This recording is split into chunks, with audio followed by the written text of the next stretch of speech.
नदी के पवित्र तट में ममशाला कंवर धाम में कंवर समाज के द्वारा 3 दिवसीय संक्रांति मेला का आयोजन होता है। और आज मकर संक्रांति है, 14 जनवरी है। सबसे पहले तो मैं समस्त छत्तीसगढ़ वासियों को और समस्त कंवर समाज को मकर संक्रांति की बहुत बहुत शुभकामना देता हूँ। ये मकर संक्रांति भगवान सूर्य की उपासना का पर्व है। भगवान सूर्य का आशीर्वाद सबके ऊपर बना रहे, छत्तीसगढ़ में खुशहाली हो, ऐसा हम चाहते हैं।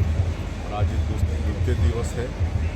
हमको कल आना था समापन में, लेकिन क्योंकि कल हमारे देश के यशस्वी उपराष्ट्रपति श्री जगदीप धनखड़ जी का समागमन छत्तीसगढ़ हो रहा है, इसलिए एक दिन पहले हम यहाँ पर समाज के बंधुओं का दर्शन करने और अपनी उपस्थिति दर्ज कराने यहाँ पर आए हैं। सर, शराब घोटाले में पूर्व मंत्री का बयान है, कहते हैं कि मैं अनपढ़ हूँ, इस पर आप क्या? देखिए, पिछली 5 साल की सरकार में, कांग्रेस की सरकार में अनेकों घोटाले हुए। कोयला घोटाला हुआ, आपका शराब घोटाला हुआ, महादेव घोटाला हुआ, DMF तक में घोटाला हुआ, रेत घोटाला हुआ। और सबके घोटालेबाज आज 1 साल से भी ज़्यादा समय से जेल के अंदर में हैं। बार बार उनका बेल खारिज भी हो रहा है। और ये जो शराब घोटाला है, 2000 करोड़ का घोटाला है। और हम लोग सरकार में आते के साथ इसके जो घोटाले का जो मुख्य बिंदु था, ये फिल्टरिंग जिसको बोलते थे, इसको हटा दिए। इसी तरह से कोयला घोटाला में जो ऑफलाइन टीपी जारी होता था, उसको भी हम लोग हटा के आजकल सब कुछ ऑनलाइन कर दिए। तो ये सरकार का प्रयास है कि पूरा डिजिटलाइज हो और कहीं भी भ्रष्टाचार की गुंजाइश नहीं हो। श्री कवासी लखमा जी पिछले समय में बघेल जी की सरकार में आबकारी मंत्री थे और 2000 करोड़ घोटाले का उसमें मामला है, इसकी जांच एजेंसी द्वारा हो रही है। जब अब वो पूछताछ हो रही है तो अब वो कहते हैं कि मैं तो अनपढ़ था, अधिकारी जैसा हमको कहते थे वैसा हम दस्तखत कर देते थे। तो ये तो बहुत ही शर्म की बात है किसी सरकार के लिए। उसका मतलब मंत्री ये कहे कि हम अनपढ़ थे और अधिकारी जो बोलते थे, जहाँ बोलते थे वहाँ मतलब साइन कर देते थे। लेकिन ये बच के ये कह के वो बच तो नहीं सकते।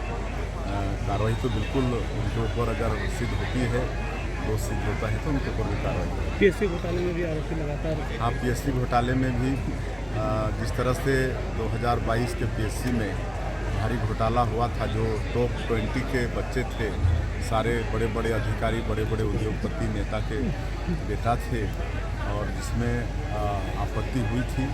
और 2023 के विधानसभा चुनाव के समय हमारे देश के यशस्वी प्रधानमंत्री भी स्वयं छत्तीसगढ़ आकर यहाँ के हमारे बेटा बेटियों से वादा किए थे कि भारतीय जनता पार्टी की सरकार बनेगी तो इसकी जांच होगी, और CBI आज उसकी जांच कर रही है।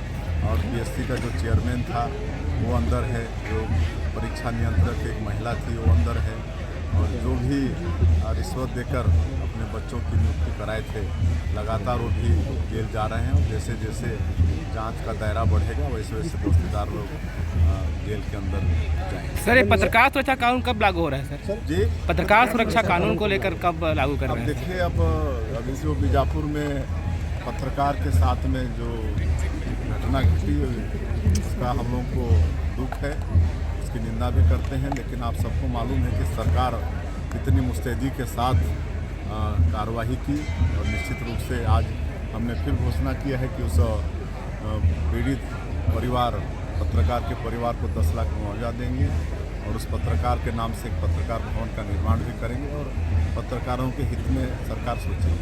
ठीक, धन्यवाद। Thank you.